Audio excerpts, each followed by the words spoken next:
Seperti yang saya katakan minggu lalu, pagi hari ini saya masih bicara soal teologi uang, dan ini akan menjadi pelajaran berseri yang cukup panjang. Dan pagi hari ini saya ingin membawa subtema uang, perang, dan akhir zaman. Ya, menarik sekali ya. Mengingat sedang perang di Rusia dan Ukraina, saya kira isu ini seharusnya menarik perhatian kita semua.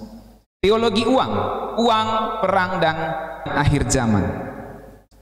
Jemaat yang dikasihi Tuhan, ketika saya bicara tentang uang di sini, yang saya maksudkan uang di sini bukan hanya mata uang, lembar atau koin yang kita punya, tetapi uang dengan segala implikasinya. Baik mata uang itu sendiri bisa berupa emas, bisa berupa perak, bisa berupa harta kekayaan, bisa juga berupa ekonomi, aset, upah, transaksi, dan berbagai macam implikasi atau hal-hal terkait yang berkaitan dengan uang.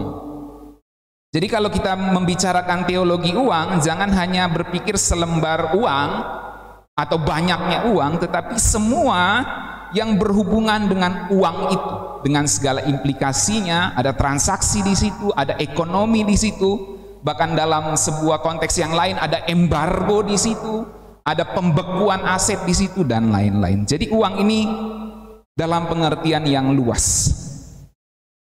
Kita tahu bersama dalam perang Rusia-Ukraina ada banyak negara yang memberikan sanksi ekonomi kepada Rusia. Ahli strategi militer, tapi saya mau menyoroti ini dari sisi firman Tuhan. Dan saya ingin memakai pendahuluan ini untuk memancing pikiran kita semua terfokus pada kebenaran ini. Jadi kita tahu bahwa di perang Rusia-Ukraina ini ada sanksi ekonomi yang diberikan kepada Rusia berupa pembekuan aset beberapa pengusaha Rusia di luar negeri. Lalu ada penyitaan kepemilikan, saya membaca berita ada kapal pesiar, ada pembekuan aset perusahaan-perusahaan besar, orang-orang kaya yang ada di Rusia, dan mereka punya perusahaan di luar negeri. Itu semua dibekukan oleh negara-negara yang tidak suka dengan tindakan Rusia terhadap Ukraina. Bahkan salah satu yang paling memukul adalah pemblokiran dari sistem SWIFT. Ya, saudara googling aja SWIFT, saya juga nggak terlalu ngerti itu sebenarnya. Tetapi paling tidak itu adalah sebuah sistem yang mengatur transaksi keuangan.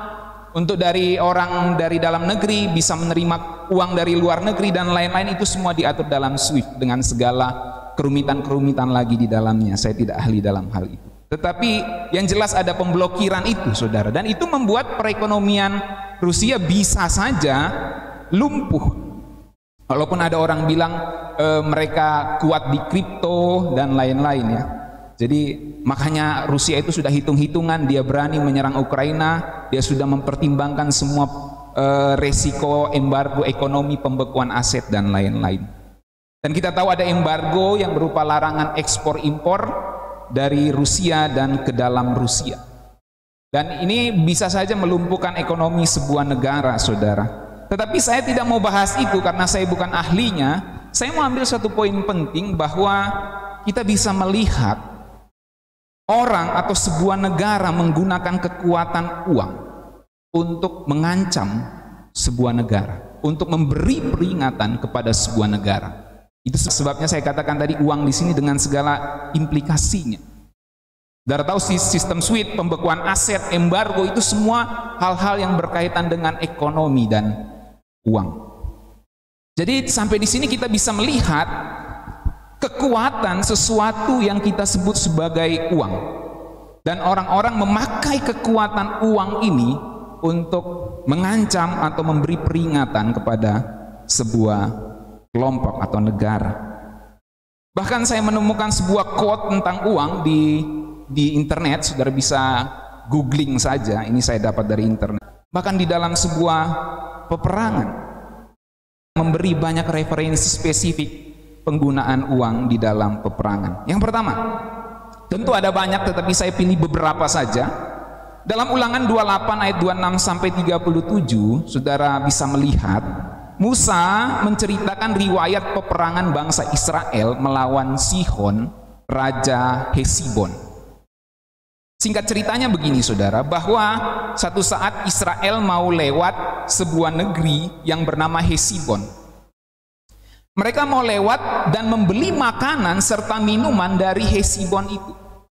Maka Musa mengutus utusan kepada Raja Hesibon yang bernama Sihon itu, pergi sampaikan, kami mau permisi lewat. Ini sudah sopan nih, kami mau permisi lewat nih, lewat negerimu, kami mau permisi lewat, tolong jangan serang, tolong jangan ini, karena kami tidak mau perang. Bahkan nanti kami akan berdagang, kami akan transaksi. Kalau kami lewat, kami nggak lewat begitu aja, kami akan beli makanan dari pedagang-pedagangmu, kami akan beli minuman dari pedagang-pedagangmu. Jadi sebenarnya Hesibon itu akan diuntungkan dengan lewatnya Israel di negeri mereka, karena Israel mau menuju ke tanah perjanjian. Kan kalau dibayar, maka ekonomi Hesibon harusnya menjadi lancar. Dan yang lewat itu kan bukan cuma 1-2 orang, bukan 10 orang, bukan 100 orang. Ribuan, mungkin jutaan orang juga yang lewat ke situ, saudara. Jadi transaksi itu pasti transaksi yang besar dan harusnya menguntungkan negeri Hesibon. Tetapi Raja Sihon, dasar rakus, dia mau serang Israel. Dia nggak mau Israel lewat begitu saja, dia mau berencana untuk beberapa ayat seperti ini. Ulangan 2 ayat 26. Kemudian aku menyuruh utusan dari padang gurun Kedemot kepada Sihon, Raja Hesibon, menyampaikan pesan perdamaian. Ini Musa suruh utusan kepada Sihon untuk sampaikan pesan perdamaian. Bunyinya, izinkan aku berjalan melalui negerimu.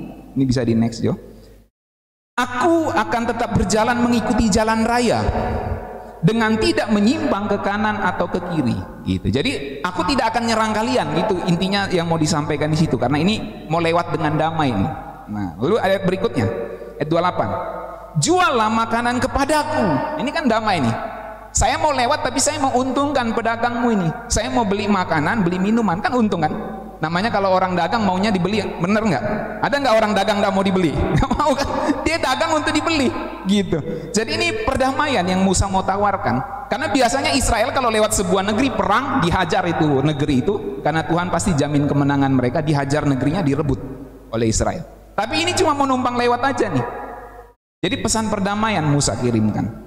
Jualah makanan kepadaku dengan bayaran uang supaya aku dapat makan, dan berikanlah air kepadaku ganti uang. Musa nggak mau ambil air gratis. Mungkin Musa saja bisa aja ancam, gue sudah selamat dari Mesir nih, sekarang gue mau ambil air dari situ, jangan macam-macam, gue ambil gratis. Enggak, Musa bilang aku bayar dengan uang. Supaya aku dapat minum, hanya izinkan aku lewat dengan berjalan kaki. Ini pesan damai. Kalau kita baca dalam terjemahan bahasa Indonesia sehari-hari, kami akan membayar makanan yang kami makan dan air yang kami minum. Kami hanya perlu melalui negeri ini. Dan kalau saudara baca, intinya Raja Sihon tidak mau damai. Dia tidak mau orang Israel beli makanan dari pedagang-pedagangnya yang ada di Hesibon. Akhirnya Israel pun melawan mereka dan akhirnya Israel menang.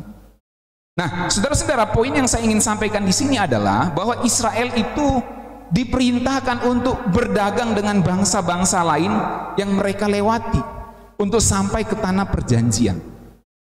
Mereka diperintahkan membeli makanan dengan air, makanan dan air dengan uang.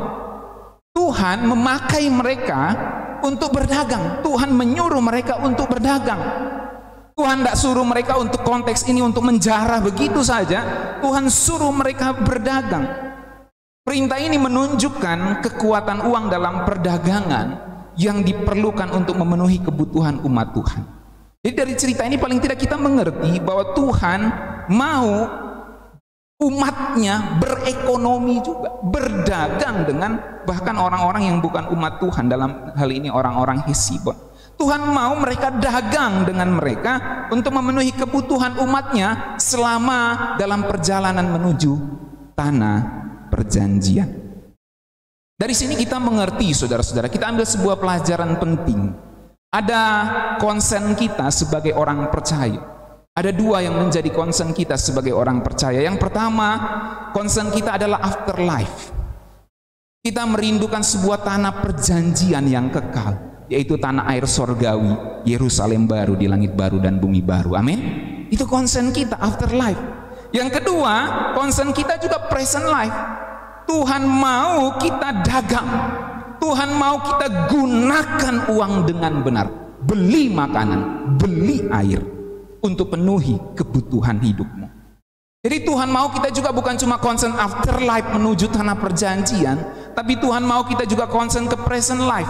Kita harus dagang, kita harus gunakan uang dengan benar untuk penuhi kebutuhan hidup kita selama kita lewat selama di dunia yang fana ini, saudara. Jadi saya berharap saudara mengerti ini dengan benar. Itu sebabnya kalau kita berbisnis, berbisnislah yang benar, berdagang, berdaganglah yang benar dan jujur, sehingga kita itu sebab itu menjadi sebuah concern kita juga sebagai orang percaya selama hidup di muka bumi ini. Selanjutnya, karena saya ingin memberikan data-data saja kepada saudara, Alkitab juga tunjukkan bahwa uang dibutuhkan untuk membiayai dinas militer. Ya iyalah gitu ya. Apa yang membiayai tentara? Jelas uang, saudara. Dan Alkitab menunjukkan kisah-kisah seperti ini, saudara. Saat perang Babel melawan Tirus, Raja Nebukadnezar itu tidak mempunyai cukup dana untuk biaya perang dan tidak mampu membayar pasukan. Jadi bukan cuma di dunia sekarang saja yang kita lihat ada negara yang tidak mampu membayar pasukannya. Tetapi di dunia kuno juga sudah terjadi seperti itu, dan Alkitab catat Babel, dalam hal ini Raja Nebukadnezar, tidak punya dana untuk biaya perang dan tidak mempunyai dana untuk membayar pasukannya. Kalau kita baca dalam Yehezkiel 29 ayat 19 bahasa Indonesia sehari-hari, kalau saudara bisa menjangkau, mari kita baca bersama-sama. Ini ayatnya beda. Sebelumnya aja. Oh, oke, saya yang kelewatan, sorry. Ya, cocok tadi ayat 18. Oke, kita baca 1, 2, 3. Hai manusia fana, Raja Nebukadnezar dari Babel melancarkan serangan terhadap Tirus. Ia menyuruh prajurit-prajurit memikul beban-beban yang begitu berat sehingga kepala mereka menjadi botak dan bahu mereka lecet. Tetapi baik raja maupun tentaranya tidak mendapat hasil apapun dengan jeripaya itu. Ini kasihan banget, saudara.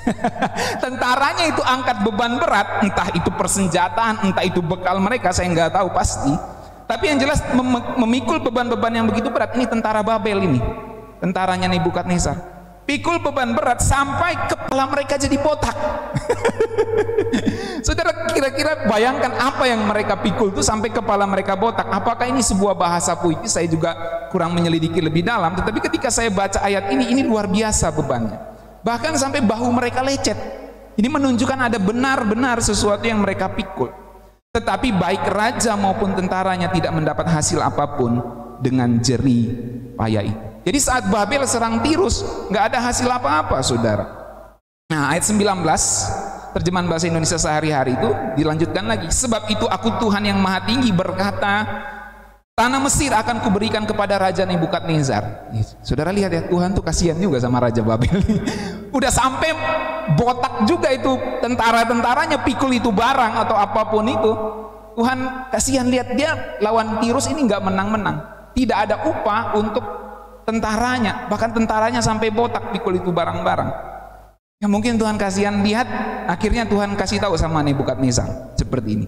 Tanah Mesir akan kuberikan kepada Raja Nebukadnezar. Ia akan merampok dan merampas serta mengangkut semua kekayaan Mesir sebagai upah bagi tentaranya. Jadi kenapa Tuhan kasih Mesir sama Babel, sama Nebukadnezar ini? Supaya Nebukadnezar bisa bayar tentaranya.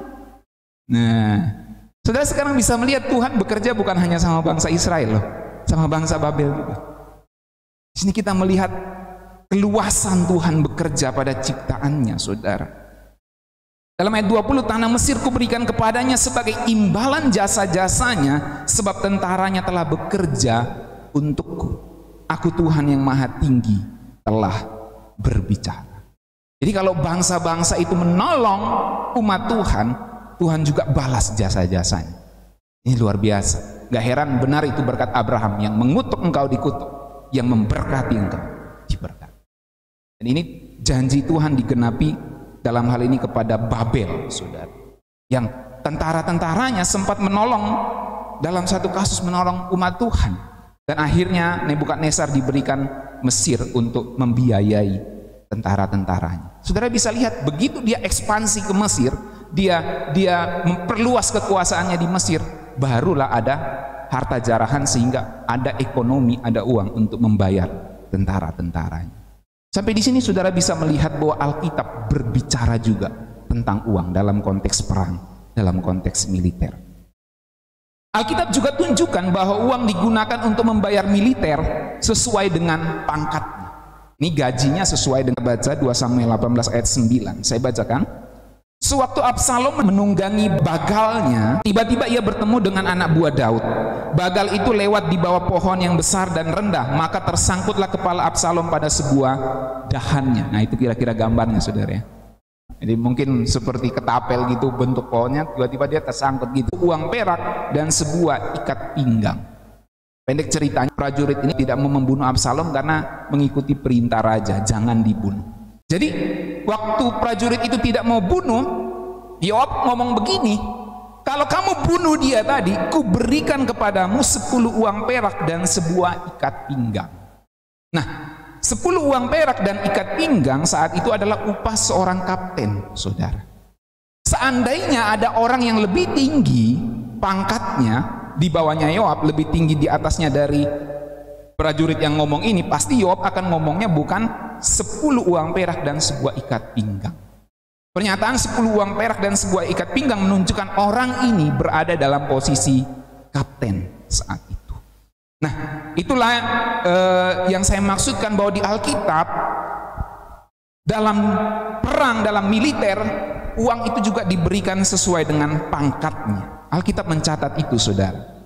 Hal yang lain, sejarah Alkitab juga menunjukkan uang digunakan sebuah negara untuk memperoleh layanan perlindungan yang lebih baik. Kalau zaman sekarang, Menteri Pertahanan berlomba membeli pesawat, peralatan tempur, alutsista, dan lain-lain, saudara. Dan di Alkitab juga dicatat seperti itu. Sejarah Alkitab menunjukkan uang digunakan sebuah negara untuk memperoleh layanan perlindungan yang lebih baik. Dalam hal ini nanti kita melihat bahwa ada tentara bayaran yang disewa untuk melindungi sebuah bangsa. Sebuah negara yang memiliki uang dapat menyewa tentara bayaran, dan Alkitab catat itu. Dalam 2 Tawarik 25 ayat 5-6, ketika Raja Amasya mau berperang lawan Edom, dicatat seperti ini. Mari kita lihat. Lalu Amasya mengumpulkan orang Yehuda dan menyuruh mereka, yakni seluruh orang Yehuda dan Benyamin, berdiri menurut puak-puaknya di bawah kepala-kepala pasukan 1000 dan kepala-kepala pasukan 100. Ketika ia menghitung mereka yang berumur 20 tahun ke atas, didapatinya 303.000 teruna yang sanggup keluar berperang dengan tombak dan perisai. Selain itu ia menyewa, saudara perhatikan, ia menyewa 100.000 pahlawan yang gagah perkasa dari Israel dengan bayaran 100 talenta perak.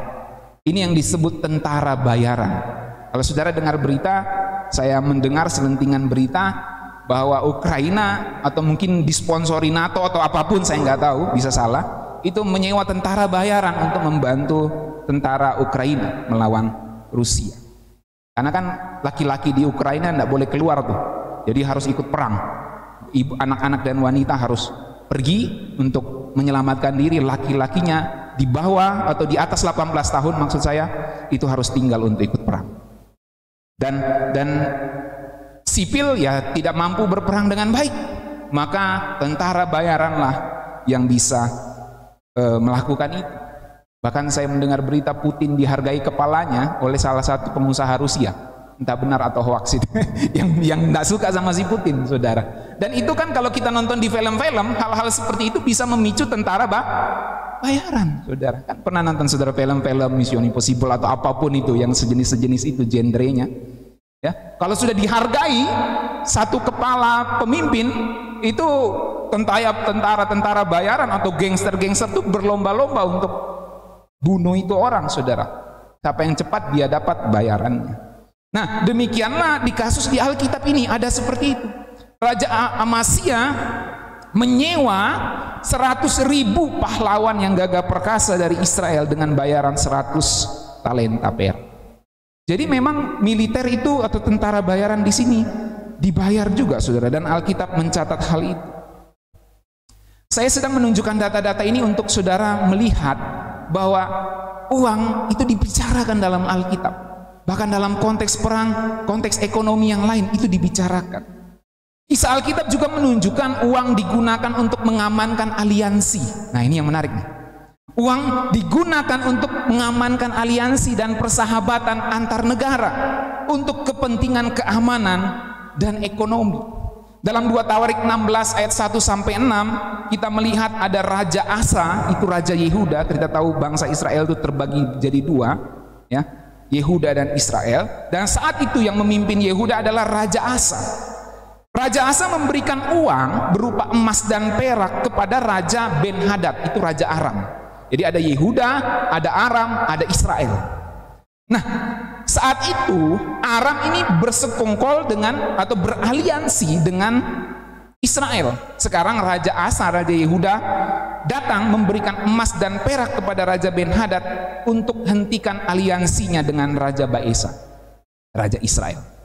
Jadi Raja Asa bilang, Ben-Hadad, saya kasih kamu uang, saya kasih kamu perak, hentikan, putuskan hubungan relasimu, kerjasamamu dengan Israel, dengan Raja Baesa. Dan akhirnya Raja Aram memutuskan hubungan dengan Israel. Pada akhirnya Aramlah yang menyerang Israel, saudara, bukan Yehuda. Kita baca 2 Tawarik 16 ayat 1. Pada tahun ke-36 pemerintahan Asa, majulah Baesa, Raja Israel hendak berperang melawan Yehuda. Ia memperkuat Rama dengan maksud mencegah lalu lintas kepada Asa, Raja Yehuda. Lalu Asa mengeluarkan emas dan perak dari perbendaharaan rumah Tuhan dan dari perbendaharaan rumah raja dan mengirimnya kepada Ben-Hadad, Raja Aram yang diam di Damsyik, dengan pesan. Oke, sebelum saya baca lanjut, saudara bisa melihat di sini. Raja Yehuda, Asa, melihat kongsinya, aliansinya Baesa dengan Raja Aram ini, Raja Baesa, Raja Israel dengan Raja Aram, Ben-Hadad ini bisa membahayakan dirinya sebagai Raja Yehuda. Kalau Israel dengan Aram bekerja sama, saya bisa bahaya ini. Sekarang saudara bisa lihat kenapa Putin itu nyerang Ukraina. Karena Ukraina mau masuk ke NATO. Kalau dia masuk ke NATO, pangkalan militer akan ada di Ukraina, dan Ukraina berbatasan panjang dengan Rusia. Pangkalan militer bisa dibangun di sepanjang perbatasan Rusia, dan Amerika pasti terlibat di dalamnya. Kita tahu Amerika musuhan dari dulu, ya, secara ekonomi, secara militer, secara ego adik kuasa dengan Rusia. Karena dulu kalau kita lihat pengamat-pengamat berbicara, dunia ini dulu Uni Soviet dan US aja, saudara, Amerika. Nah, sekarang mulai tidak imbang ini. Rusia mulai sendirian, tapi Rusia masih dengan Cina dan lain-lain. Oke, saya bukan ahli di situ, tapi saya mau ngomong, ada aliansi yang di mana Putin merasa ini ancaman. Nah, di Alkitab ada yang seperti itu, saudara. Saya mau kasih tahu itu karena saya nggak ahli soal Rusia sana. Tapi saya mau kasih tahu ada yang mirip seperti itu di Alkitab. Raja Yehuda berpikir ini kalau dia gabung, ya, ancaman ini sudah gabung sebenarnya. Ini ancaman. Sekarang Raja Asa memakai riwayatnya, riwayat nenek moyangnya dengan Aram untuk menunjukkan kamu putuskan aliansi, dan sebagai upahnya saya berikan uang atau harta gratis berupa emas dan perak. Nah, makanya di ayat 2 itu dikatakan Asa mengeluarkan emas dan perak dari perbendaharaan rumah Tuhan dan dari perbendaharaan rumah raja dan mengirimnya kepada Ben-Hadad Raja Aram yang diam di Damsyik dengan pesan. Asa melihat kekuatan uang untuk memutuskan aliansi antara Aram dengan Israel. Saudara bisa dapat poin di sini. Ada kekuatan uang di situ, saudara. Ada perjanjian antara aku dan engkau, itu pesannya Asa kepada Raja Aram. Ada perjanjian antara aku dengan engkau, antara ayahku dan ayahmu. Ini kukirim emas dan perak kepadamu. Marilah, batalkanlah perjanjianmu dengan Baesa, Raja Israel, supaya ia undur daripada aku. Jadi ini ketemu di apa nih? Belarusia. Belarusia. Ditemu di perbatasan nih. Ini negosiasi antara Rusia Ukraina ini kira-kira bayangannya gitu ya. Kukirim emas dan perak kepadamu, batalkan perjanjianmu, batalkan keinginanmu ikut NATO. Nah, kira-kira itu kalau relevansinya dengan Rusia Ukraina, saudara. Batalkan perjanjianmu dengan Baesa Raja Israel supaya ia undur daripadaku. Lalu Ben-Hadad mendengarkan permintaan Raja Asa, ia menyuruh panglima-panglimanya menyerang kota-kota Israel. Nah, yang tadinya aliansi sekarang nyerang. Dan mereka memukul Kala Iyon dan Abel Maim dan segala tempat perbekalan kota-kota di Naftali. Yang tadinya aliansi terpecah karena ada uang yang ditawarkan untuk membangun aliansi yang baru. Sampai di sini, saudara, saya mau kasih tahu dari beberapa Alkitab yang saya display di sini, saya tampilkan di sini, jelas sekali bahwa uang juga sangat berkaitan dengan perang, perlindungan, aliansi. Dan uang mempunyai kekuatan untuk membangun, menghancurkan sebuah aliansi. Itu sebabnya uang bukan hanya berhubungan dengan perang, tapi uang juga berhubungan dengan akhir zaman. Nah, saya mau kasih tahu soal akhir zaman sedikit, saudara. Akhir zaman di dalam Alkitab itu bisa kita mengerti dalam 3 pengertian. Ini saya pernah sampaikan kepada jemaat. Yang pertama, akhir zaman dalam Alkitab itu bisa berarti akhir sebuah kerajaan. Yang kedua, akhir zaman itu juga bisa berarti masa antara kedatangan Kristus yang pertama dan kedatangan Kristus yang kedua. Ini hari-hari terakhir, biasa dalam bentuk plural, dalam bentuk jamak. Hari-hari terakhir, akhir zaman. Itu masa antara. Jadi tidak semua kata akhir zaman itu berhubungan dengan kedatangan Tuhan. Ada akhir zaman yang berhubungan dengan masa antara, ada akhir zaman yang berhubungan dengan akhir sebuah kerajaan, sebuah kota atau sebuah masa. Dan pengertian yang ketiga dari akhir zaman adalah ujung akhir zaman itu sendiri, yaitu kedatangan Tuhan Yesus yang kedua kali, parousia. Kalau akhir zaman masa antara itu bisa kita simpulkan dari kedatangan Yesus pertama, dari 4 sebelum Masehi, ada yang katakan Tuhan Yesus lahir 4 sebelum Masehi, sampai entah tahun 2000 berapa nanti. Ya. Kapan Tuhan datang kita nggak tahu, tetapi ini adalah akhir zaman masa antara. Jadi sekarang kita hidup di akhir zaman, di masa antara ini. Dan akhir zaman yang terakhir adalah ujung akhir zaman di mana Tuhan Yesus datang yang kedua kali, entah tahun berapa, saudara, tidak ada yang tahu. Nah, saya mau kasih tahu kepada saudara bahwa dalam Matius pasal 24, kalau saudara baca Matius 24 itu kan tentang akhir zaman. Dalam satu paket Tuhan Yesus bicara tentang pengertian 3 akhir zaman ini, saudara. Atau bisa spesifik kedua akhir zaman itu. Kalau saudara baca dalam Matius pasal 24, ya, kalau saudara buka Alkitab saudara yang bawa Alkitab buku atau Alkitab elektronik bisa lihat Alkitabnya. Matius pasal 24. Saudara temukan di situ judulnya diberi oleh apa? Khotbah tentang akhir zaman, pasal 24 sampai 25. Saudara lihat di situ ada bait Allah akan diruntuhkan, itu sebuah poin penting. Yang kedua, permulaan penderitaan, perikop-perikopnya. Lalu siksaan yang berat dan Mesias palsu. Kedatangan anak manusia, perumpamaan tentang pohon ara, nasihat supaya berjaga-jaga. Itu perikop-perikop Matius pasal 24, saudara. Nah, saya mau terangkan sedikit seperti ini, karena ada orang yang bertanya kepada saya, Pak, tolong jelaskan Matius 24 ayat 22 dan Matius 24 ayat 32 dan sampai 34. Ya, saya bacakan seperti ini, di Matius 24 ayat 22, dan sekiranya waktunya tidak dipersingkat, maka dari segala yang hidup tidak akan ada yang selamat, akan tetapi oleh karena orang-orang pilihan, waktu itu akan dipersingkat. Lalu ayat 32, tariklah pelajaran dari perumpamaan tentang pohon ara. Apabila ranting-rantingnya melembut dan mulai bertunas, kamu tahu bahwa musim panas sudah dekat. Demikian juga jika kamu melihat semuanya ini, ketahuilah bahwa waktunya sudah dekat, sudah diambang pintu. Aku berkata kepadamu, sesungguhnya angkatan ini tidak akan berlalu sebelum semuanya ini terjadi. Langit dan bumi akan berlalu, tetapi perkataanku tidak akan berlalu. Mari saya jelaskan sedikit Matius 24 ini, lalu nanti akan saya tarik relasinya dengan uang.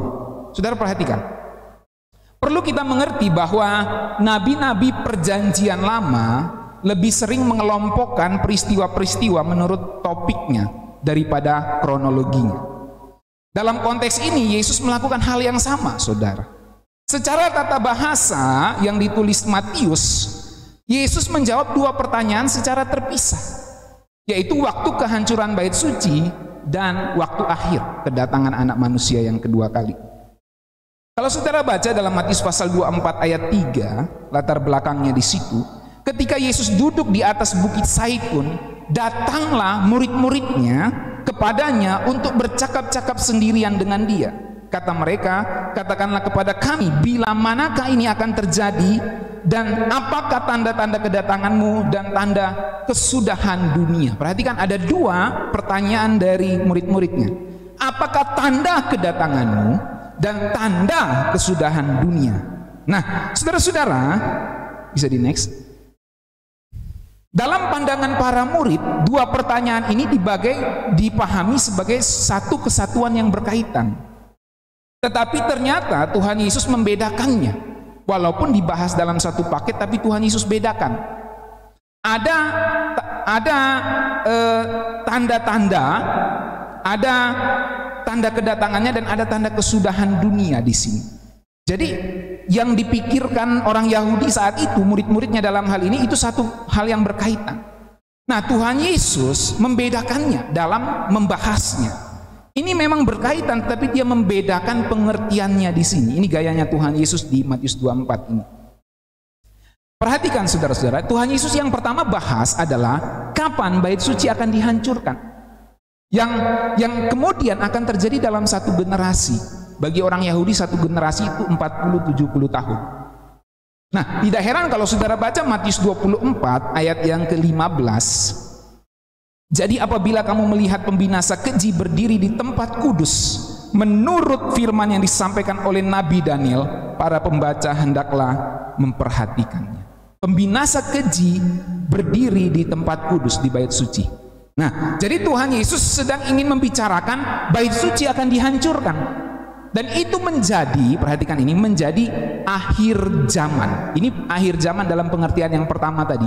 Akhir sebuah masa, akhir sebuah kerajaan. Dalam hal ini, akhir dari bait suci di Yerusalem. Karena diruntuhkan, dihancurkan. Kapan bait suci akan dihancurkan? Itu yang pertama. Yang kedua, Tuhan Yesus bahas dalam paket yang sama, dalam cerita yang sama, apa yang akan menjadi tanda kedatangannya yang kedua kali. Pada jam yang tidak diketahui oleh siapapun. Dan itu sebabnya Tuhan Yesus ngomong nanti di ayat 23, kamu lihat akan ada orang mengaku Mesias di sana, mengaku Mesias di sini, jangan pergi. Makanya ada keajaran sesat gereja Tuhan yang Maha Kuasa mengaku kilat dari timur. Timurnya itu ditafsirkan Tiongkok. Nah, itu tanda-tanda yang akan terjadi menjelang kedatangan Tuhan Yesus yang kedua kali. Itu dibicarakan Tuhan Yesus juga. Dan Tuhan Yesus bicara tanda sepanjang sebelum kedatangannya. Tuhan Yesus juga bicara tanda akhir zaman untuk orang Yahudi saat itu, yaitu kehancuran bait suci. Saudara, bagi orang yang doanya terpusat ke bait suci, saudara jangan samakan kita orang Kristen. Orang Kristen tidak ada kiblat. Saudara bisa paham maksud saya? Kita di mana saja bisa menyembah Tuhan sambil tidur, dan maaf, sambil di WC pun saudara bisa berdoa kepada Tuhan. Tuhan lihat hatimu. Kita memang harus menghormati Tuhan, tapi saya mau kasih tahu, kita menyembah Bapa dalam roh dan kebenaran. Jangan samakan kita dengan orang Yahudi atau mungkin agama tertentu yang besar di dunia ini yang punya sebuah kiblat. Kalau kiblatnya hancur, bagi mereka itu akhir zaman. Bisa ngerti saudara? Jadi bagi orang Yahudi yang doanya terpusat ke bait suci, di bait suci, semua ritual dilakukan di bait suci, ketika itu hancur, bagi mereka itu kesudahan akhir zaman mereka. Dan Tuhan Yesus bicara itu, pembinasa keji berdiri di bait suci. Dan itu digenapi tahun 70 Masehi, ketika pasukan yang dipimpin oleh Jenderal Titus menghancurkan kota Yerusalem dan membakar bait suci. Bahkan sejarah mencatat emas-emasnya itu sampai meleleh, saudara. Dan orang katakan yang sisa itu adalah tembok ratapan sekarang di Yerusalem itu, saudara. Nah, satu lagi, selanjutnya maksud saya. Untuk mengerti Matius pasal 24, bisa di next Jo. Harus dimengerti bahwa di Matius 24 ini, dalam satu topik Tuhan Yesus bahas dua akhir zaman. Yang pertama tadi saya katakan ada akhir zaman orang Yahudi, yaitu hancurnya bait suci. Dan yang kedua ada akhir zaman kedatangan Yesus yang kedua kali. Makanya kalau saudara membaca buku-buku tafsiran, itu komentator berbeda pendapat. Kalau mau pakai bahasa agak sedikit, ini bakalahi mereka dikomentari itu. Ada yang bilang ini tidak menunjukkan kedatangan Tuhan Yesus, ini menunjukkan hanya kehancuran bait suci. Matius 24 ayat 15 itu. Tapi ada yang menunjukkan ini bicara juga nanti dihubungkan dengan pengangkatan dan lain-lain kalau dihubungkan dengan kedatangan Tuhan. Nah, tetapi yang saya mau ajarkan kepada saudara, Matius 24, di Matius 24 Tuhan Yesus itu bicara satu paket. Dia bicara ada akhir zamannya orang Yahudi, dan dia bicara ada akhir zaman menjelang kedatangannya yang kedua kali. Nah, itu cara terbaik yang saya mau ajarkan kepada saudara membaca Matius pasal 24 soal akhir zaman itu. Nah, kalau saudara baca tadi ya, Matius 24 ayat 21. Sebab pada masa itu akan terjadi siksaan yang dahsyat, seperti yang belum pernah terjadi sejak awal dunia sampai sekarang, dan yang tidak akan terjadi lagi. Dan sekiranya waktunya tidak dipersingkat, maka dari segala yang hidup tidak akan ada yang selamat. Akan tetapi oleh karena orang-orang pilihan, waktu itu akan dipersingkat. Sebelum ayat ini saudara, sebelum ayat ini kan ayat 21 dan 22. Kalau saudara perhatikan dari ayat 15. Jadi apabila kamu melihat pembinasa keji berdiri di tempat suci, ini bicara kehancuran tahun 70 Masehi itu, kehancuran bait suci. Menurut firman yang disampaikan oleh Nabi Daniel, para pembaca hendaklah memperhatikannya. Maka orang-orang di Yudea harus melarikan diri ke pegunungan. Orang-orang yang sedang di peranginan di atas rumah, jangan ia turun untuk mengambil barang-barang dari rumahnya. Nah, ini mulai terkait dengan uang di sini. Jangan ambil barang-barang dari rumahnya. Dan orang yang sedang di ladang, janganlah ia kembali untuk mengambil pakaiannya. Mulai terkait dengan uang dan harta benda.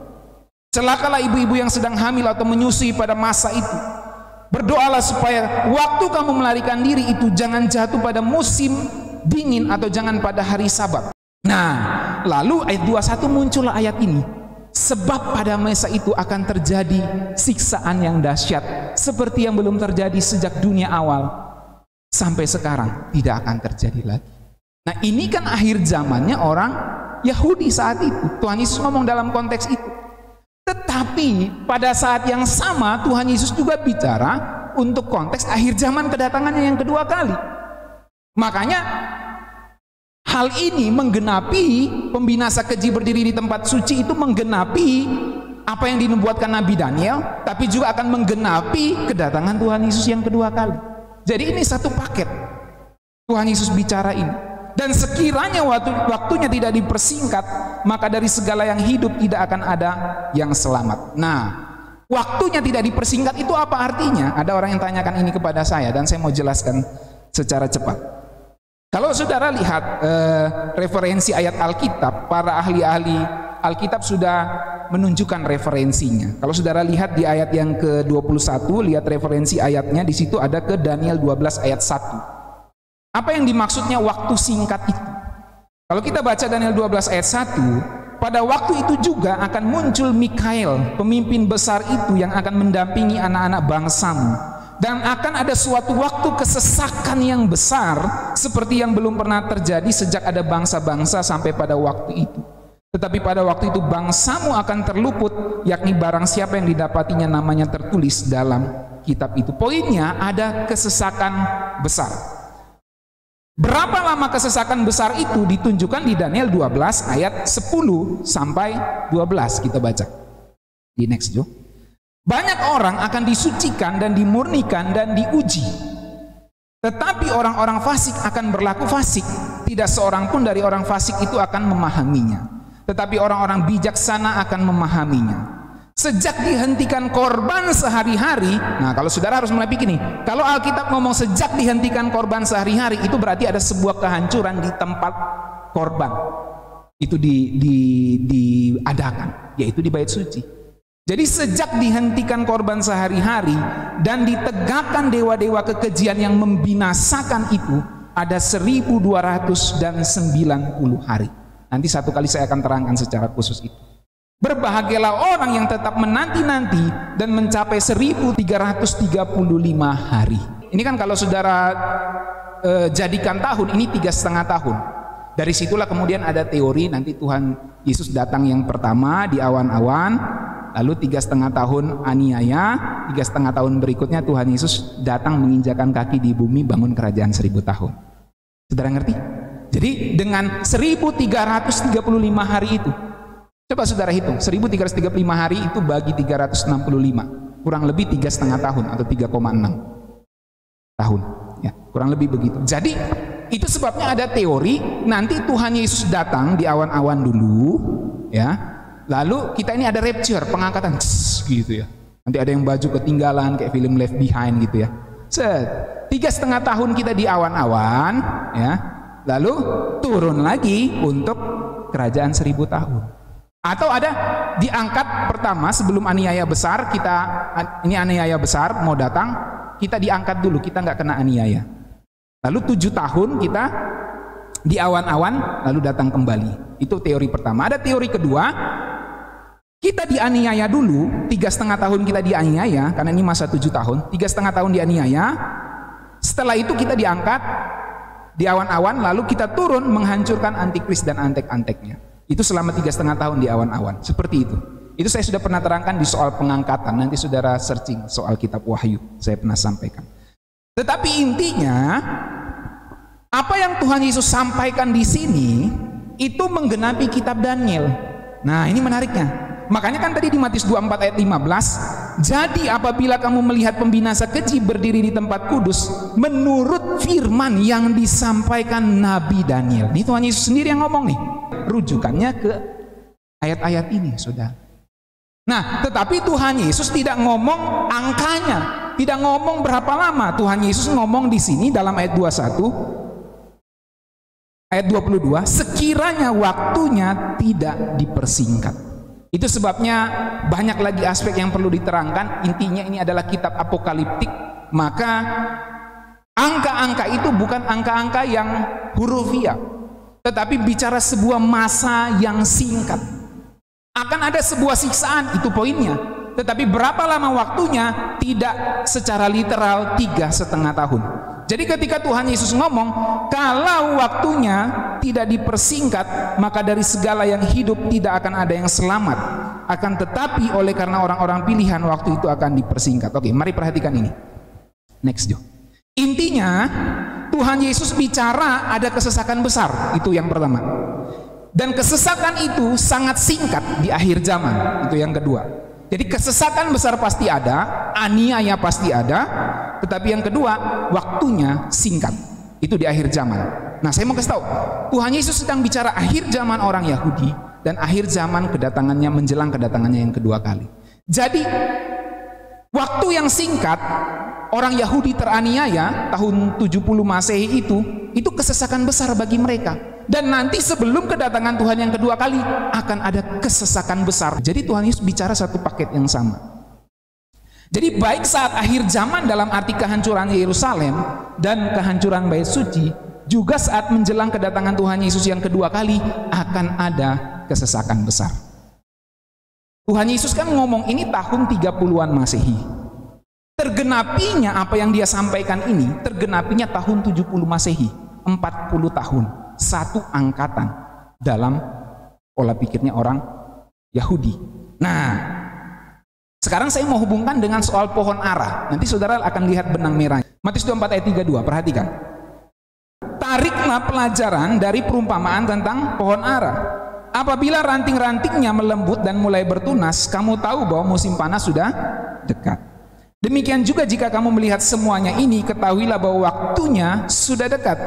Jadi kapan kedatangan Tuhan atau kapan kehancuran bait suci itu mulai dekat? Tuhan Yesus ngomong, lihat pohon ara. Ingat, saya sudah kasih tahu dari awal, Tuhan Yesus bicara satu paket. Kehancuran bait suci Yahudi dan tanda-tanda menjelang kedatangannya yang kedua kali. Itu mindset yang sedang saya ingin bawa kepada saudara. Dan dengan mindset ini kita melihat perkataan Tuhan Yesus soal pohon ara. Tariklah pelajaran dari perumpamaan tentang pohon ara. Apabila ranting-rantingnya melembut dan mulai bertunas, kamu tahu bahwa musim panas sudah dekat. Demikian juga dia bandingkan dari kasus pohon ara. Jika kamu melihat semuanya ini, ketahuilah bahwa waktunya sudah dekat, sudah di ambang pintu. Aku berkata kepadamu, sesungguhnya angkatan ini tidak akan berlalu sebelum semuanya ini terjadi. Jadi bagaimana kita memahami ini? Ini kuncinya, next. Kita bisa memahami ini kalau kita bisa mengerti apa artinya, dinaik dulu Jo. Apa artinya pohon ara yang bertunas? Itu yang pertama. Yang kedua, kita akan mengerti ayat ini kalau kita mengerti apa artinya waktunya sudah dekat. Yang ketiga, perlu kita mengerti apa yang dimaksud angkatan ini. Gitu. Oke. Dalam dunia teologi ada beberapa penafsiran, saudara. Yang pertama, ada yang pahami pohon ara yang bertunas itu berdirinya Israel tahun 1948.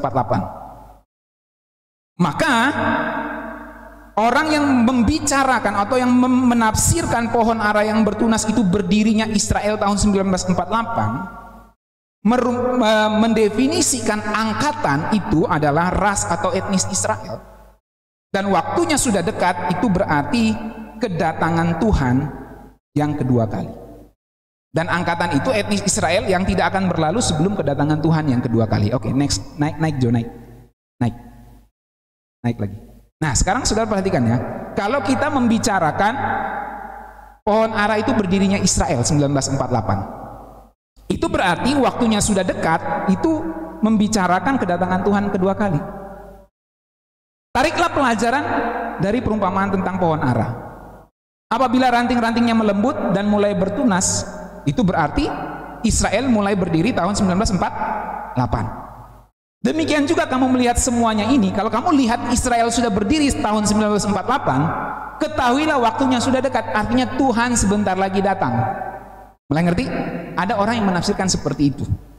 Jadi kalau Israel sudah berdiri kembali 1948 setelah ribuan tahun dia tidak menjadi negara yang berdaulat secara ekonomi dan politik, sekarang Israel berdaulat secara ekonomi dan politik menjadi negara mandiri, itu dimulai tahun 1948. Karena dia sudah berdiri lagi setelah tersebar kemana-mana, dianiaya oleh Jerman, oleh Hitler, tapi kemudian bisa berdiri lagi tahun 1948 sebagai sebuah bangsa, sebagai sebuah negara, maka pohon ara mulai bertunas. Nah, itu ada orang yang menafsirkan gitu. Kalau pohon ara mulai bertunas, Israel mulai berdiri kembali tahun 1948, itu berarti waktunya sudah dekat. Kedatangan Tuhan kedua kali dekat. Nah, lalu bagaimana menafsirkan angkatan? Aku berkata kepadamu, sesungguhnya angkatan ini tidak akan berlalu sebelum semuanya ini terjadi. Maka dia mendefinisikan angkatan di situ adalah ras etnis Israel. Etnis Israel, bangsa Israel, ras Israel tidak akan berlalu sebelum Tuhan Yesus datang kedua kali. Nah, ada orang yang tafsirkan itu. Makanya bangsa Israel tetap eksis sampai saat ini. Bangsa-bangsa lain banyak yang punah, tapi bangsa Israel tetap eksis sampai saat ini. Nah, gitu saudara. Jadi ditafsirkannya gitu. Menarik ya? Oke. Selanjutnya, ada pihak yang lain juga yang menafsirkan yang berbeda. Next. Nah, ada juga yang menafsirkan lebih kepada preteris, kalau tadi itu futuris, melihat ke masa depan. Jadi pembaca kitab Matius saat itu tidak mengerti arti sebenarnya, karena itu kan bicara bangsa Israel yang akan tunas pohon ara, itu bicara bangsa Israel tahun 1948. Sementara ini kan tahun 30-an Masehi ini. Kan Tuhan Yesus ngomong. Jadi mereka nggak dapat konteksnya, nggak dapat gambarannya. Itu sebabnya kemudian ada pihak yang menafsirkan yang disebut secara preteris, yang melihat bahwa orang-orang zaman itu akan mengerti sesuai dengan konteksnya. Yang Tuhan Yesus ngomong itu maksudnya apa. Maka dia menafsirkan pohon ara yang bertunas itu adalah kebangkitan Kristus. Kalau kamu lihat pohon ara bertunas, ini kan Tuhan Yesus menubuatkan tentang dirinya sendiri. Jadi orang ini menafsirkan pohon ara yang bertunas sebagai kebangkitan Kristus, menunjukkan Tuhan Yesus sedang menubuatkan dirinya sendiri. Aku nubuatkan ya, kalau kamu lihat pohon ara bertunas, kalau kamu lihat kebangkitanku nanti, maka kamu tahu waktunya sudah dekat. Nah, waktunya sudah dekat itu apa? Waktunya sudah dekat adalah penghakiman bagi orang-orang Yahudi secara khusus yang menolak Kristus. Gitu. Jadi waktunya sudah dekat dihubungkan dengan penghakiman bagi orang-orang Yahudi yang menolak Kristus. Makanya dia akan nyambung dengan kehancuran bait suci. Pembinasa keji berdiri di bait suci. Ini kan konteksnya Matius 24. Nah, lalu angkatannya itu ditafsirkan apa? Angkatannya itu satu generasi. Itu yang saya bilang tadi, 40 atau 70 tahun. Dan Tuhan Yesus ngomong ini tahun 30-an Masehi. Tahun 70 Masehi sejarah mencatat pasukan Roma yang dipimpin Jenderal Titus menghancurkan Yerusalem dan membakar, menghancurkan bait suci. Yang tersisa itu tinggal tembok ratapan sekarang di Yerusalem. Nah, seperti itu saudara ceritanya. Pertanyaannya sekarang, tafsiran mana yang benar? Apakah pohon ara itu berhubungan dengan bangsa Israel 1948 atau berhubungan dengan kebangkitan Kristus? Nah, sebelum ini saya mau kasih tahu dulu.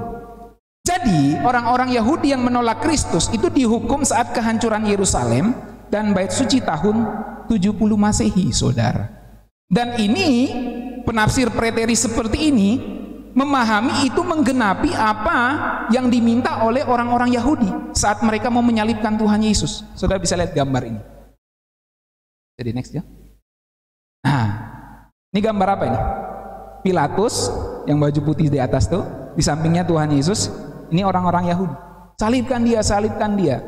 Nah, dalam satu cerita, kalau saudara lihat di Matius 27, nah perhatikan ini. Ketika Pilatus melihat bahwa segala usaha akan sia-sia, malah sudah mulai timbul kekacauan, ia mengambil air dan membasuh tangannya di hadapan orang banyak dan berkata, "Aku tidak bersalah terhadap darah orang ini, itu urusan kamu sendiri." Dan seluruh rakyat itu menjawab, "Biarlah darahnya ditanggungkan atas kami dan atas anak-anak kami." Orang Yahudi sendiri minta, biarlah darahnya ditanggungkan atas kami dan atas anak-anak kami. Karena Pilatus tahu, saya nggak bersalah nih.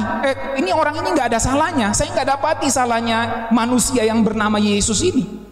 Saya nggak dapati salahnya. Maka saya nggak mau ikut campur nih. Kalau saya hukum dia, saya salah. Saya cuci tangan. Akhirnya rakyat jawab, biarlah darahnya ditanggungkan atas kami dan atas anak-anak kami. Nah, penafsir-penafsir seperti ini kemudian memahami bahwa kehancuran bait suci di Yerusalem itu menggenapi nubuat Daniel dan menggenapi permintaan orang-orang Yahudi. Itu sebabnya ditafsirkan tadi, naik lagi. Nah, ditafsirkan waktunya sudah dekat adalah penghakiman bagi orang-orang yang menolak Kristus, yang menyalibkan Kristus, yang mengatakan biarlah darahnya ditanggungkan atas kami. Nah, penafsiran seperti ini lebih kelihatan konteks dan relevan dengan pembaca Matius di abad pertama itu, saudara. Dibandingkan dengan kita menafsirkan pohon ara bertunas itu bangsa Israel tahun 1948. Sekarang saudara mulai melihat ya perbedaannya. Nah, jadi bagaimana penafsiran saya? Apa yang saya pahami? Kalau yang saya pahami, saudara, ini bermakna ganda memang. Dalam nubuatan itu biasa, sebuah nubuatan itu bermakna ganda. Makanya tadi dari awal saya bilang, kalau kita baca Matius 24, Tuhan Yesus bicara kehancuran Yerusalem, hancuran bait suci. Pada saat yang sama dia bicara tanda-tanda menjelang kedatangannya yang kedua kali. Tapi satu poin yang saya mau tarik di sini, saudara, bahwa yang saya pahami perang akhir zaman nanti sebelum kedatangan Tuhan yang kedua kali, yang kita sebut juga sebagai bentuk penghakiman Tuhan atas dunia ini, itu akan selalu berkaitan dengan bangsa Israel. Jadi saya bukan ahli perang dan lain-lain, tapi saya melihat apa yang Alkitab tuliskan dan saya mencoba untuk menafsirkannya. Kalau kita melihat Rusia dan Ukraina itu akan berpotensi perang dunia 3, itu akan belum menjadi puncak menjelang kedatangan Tuhan sampai Israel akan ikut campur. Entah bagaimana mekanismenya, saudara. Intinya yang saya pahami, perang akhir zaman pasti akan melibatkan sebuah bangsa yang bernama Israel. Karena Alkitab itu selalu berpusat kepada bangsa Israel, baik perjanjian lama maupun perjanjian baru, dalam pengertian keselamatan berasal dari bangsa Israel ke bangsa-bangsa. Dan di kitab Roma, Rasul Paulus mengatakan pada akhir zaman nanti bangsa Israel akan bertobat. Itu sebabnya saya masih percaya bangsa Israel masih bangsa pilihan Tuhan, dalam pengertian dia menjadi saksi sejarah sampai kedatangan Tuhan Yesus kedua kali. Sebab bangsa Israel rohani itu adalah kita. Dan bangsa Israel sebagai sebuah bangsa akan menjadi saksi sampai kedatangan Tuhan Yesus yang kedua kali. Bahwa apa yang dikatakan oleh Alkitab itu benar.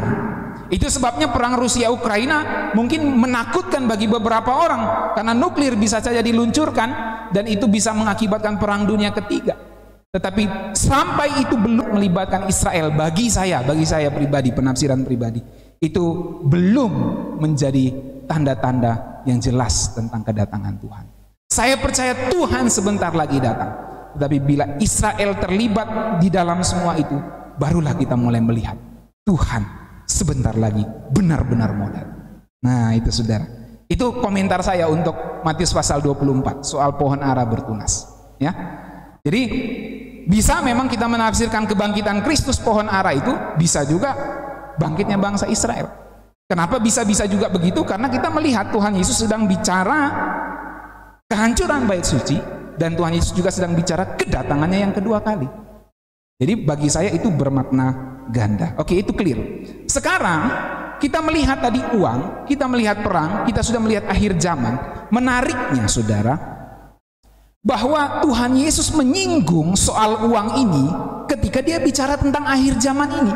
Akhir zaman orang Yahudi maupun akhir zaman akhir zaman seluruh dunia, yaitu kedatangannya yang kedua kali. Saya bacakan lagi Matius pasal 24 ayat 15 tadi. Kalau kamu lihat pembinasa keji berdiri di tempat kudus di bait suci, ya, hendaklah pembaca memperhatikannya. Orang-orang di Yudea harus melarikan diri ke pegunungan. Matius 24 ayat 16. Ayat 17, orang yang sedang di peranginan di atas rumah, janganlah ia turun mengambil barang-barang dari rumahnya.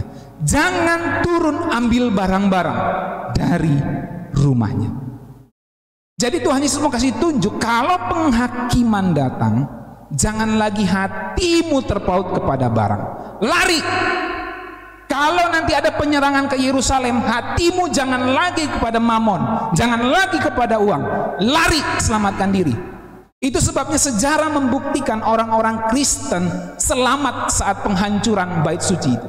Saat tahun 70 Masehi, orang-orang Roma menyerang Yerusalem. Dan orang-orang Yahudi yang tidak percaya perkataan Tuhan Yesus dibinasakan di Yerusalem. Dan orang Kristen semuanya selamat, saudara. Lari, karena Tuhan Yesus sudah peringatkan mereka. Kalau pembinasa keji berdiri di bait suci, orang-orang di Yudea harus melarikan diri ke pegunungan. Jangan bawa lagi harta bendamu, jangan ambil barang-barang. Diperingatkan lagi, orang-orang kalau kamu sedang di ladang, jangan kembali ke rumah ambil pakaian. Dalam pengertian yang lebih luas, jangan ambil lagi uangmu yang kamu simpan di rumah. Lari. Jadi apa yang saya sedang mau sampaikan berkaitan uang, akhir zaman dan perang ini saudara. Uang, harta benda dan kekayaan akan kelihatan keterbatasan gunanya saat hari penghakiman tiba. Bagi orang Yahudi itu penghakiman, hancurnya bait suci. Itu akhir zaman buat mereka. Dan kita akan melihat saat Tuhan Yesus datang kedua kali nanti, uang yang kita banggakan, harta benda yang kita miliki, kita akan lihat terbatas sekali gunanya saat hari penghakiman tiba. Itu sebabnya saya mau kasih tahu bahwa nilai yang ditempatkan seseorang pada uang akan terungkap dalam cara dia menggunakan uang. Bagaimana kita mencari dan menggunakan uang akan terlihat saat Tuhan mengadakan perhitungan dengan kita. Menarik sekali kalau saudara baca tentang perumpamaan-perumpamaan.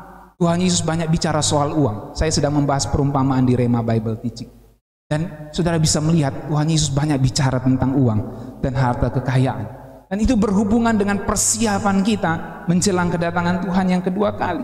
Perumpamaan tentang talenta, perumpamaan tentang uang mina, bicara tuannya datang kembali untuk mengadakan perhitungan dengan hamba-hambanya.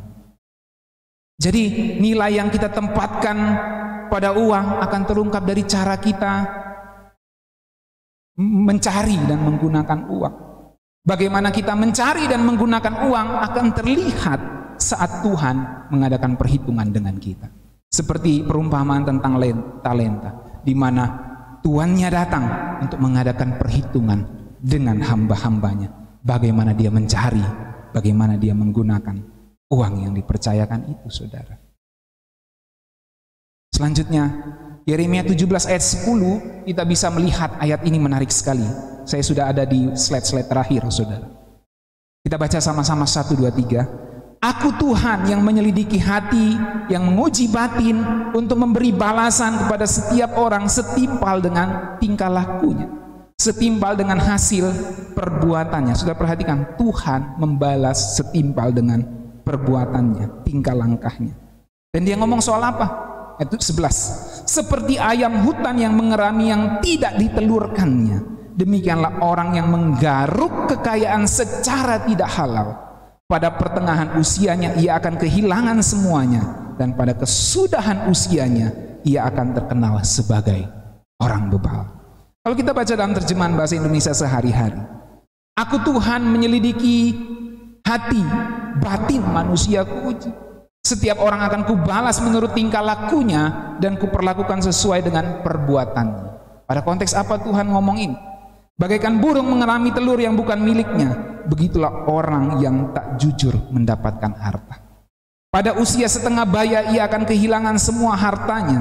Pada akhir hidupnya terbukti ia orang yang bodoh sekali. Itu sebabnya what yang saya tunjukkan tadi adalah nilai yang ditempatkan seorang pada uang terungkap dari cara dia mencari dan menggunakan uang itu. Dia cari dan gunakan uang itu secara halal atau secara benar atau tidak. Dan bagaimana kita mencari dan menggunakan uang akan terlihat dari perlakuan Tuhan kepada kita saat dia mengadakan penghakimannya kepada kita. Dan saudara-saudara, saya mau kasih tahu bahwa Alkitab ajarkan uang gak bisa nyelamatin kita dari penghakiman Tuhan. Yang percaya katakan amin.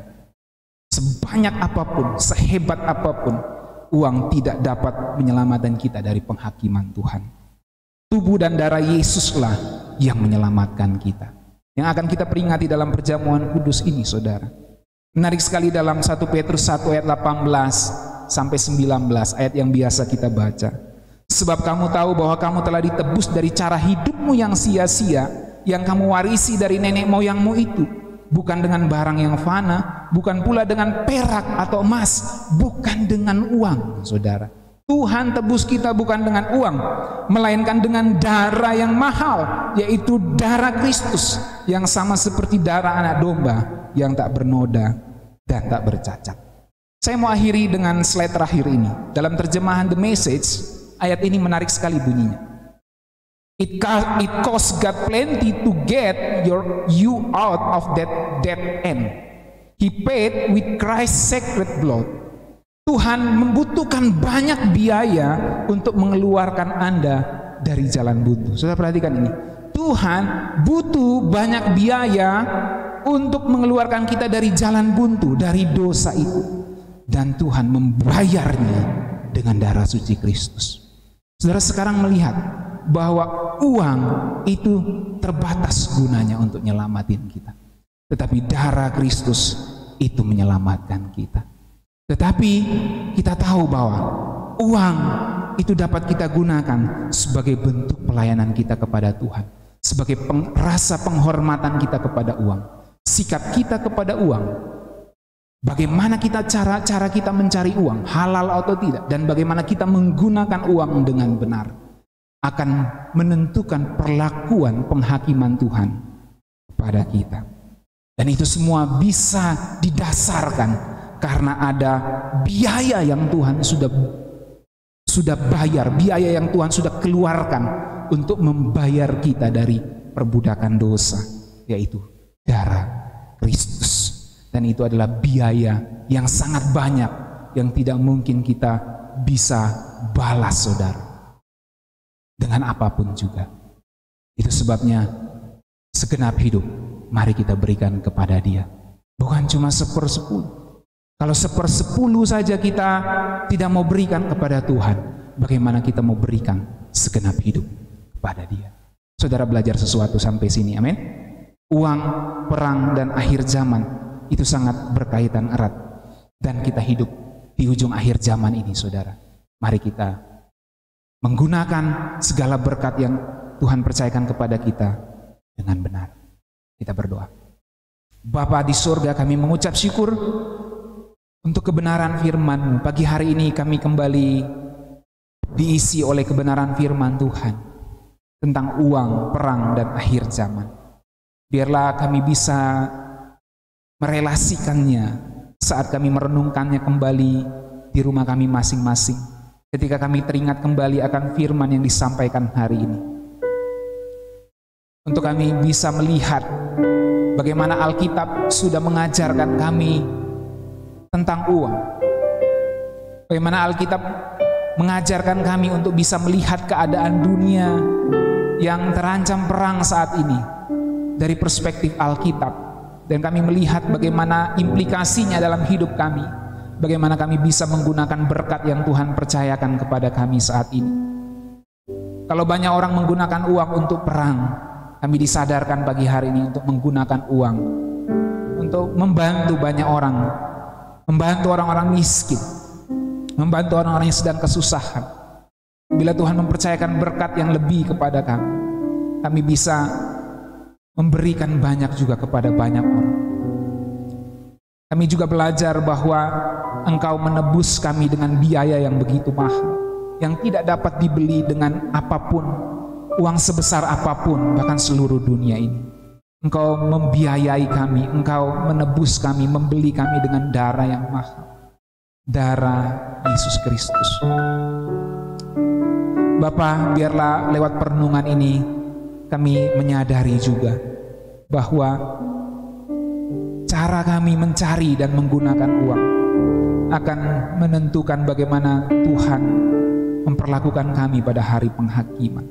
Walaupun uang tidak menyelamatkan dan dasar keselamatan kami darah Kristus, tapi bentuk penghormatan iman kami kepada Kristus dapat kami ekspresikan dengan cara kami mencari, dengan bagaimana kami mencari dan menggunakan uang. Dan Engkau akan menghakimi kami dengan cara kami mencari dan menggunakan uang dengan benar. Bapa, biarlah firman-Mu ini akan mengingatkan kami semua kepercayaan besar yang Tuhan berikan bagi kami.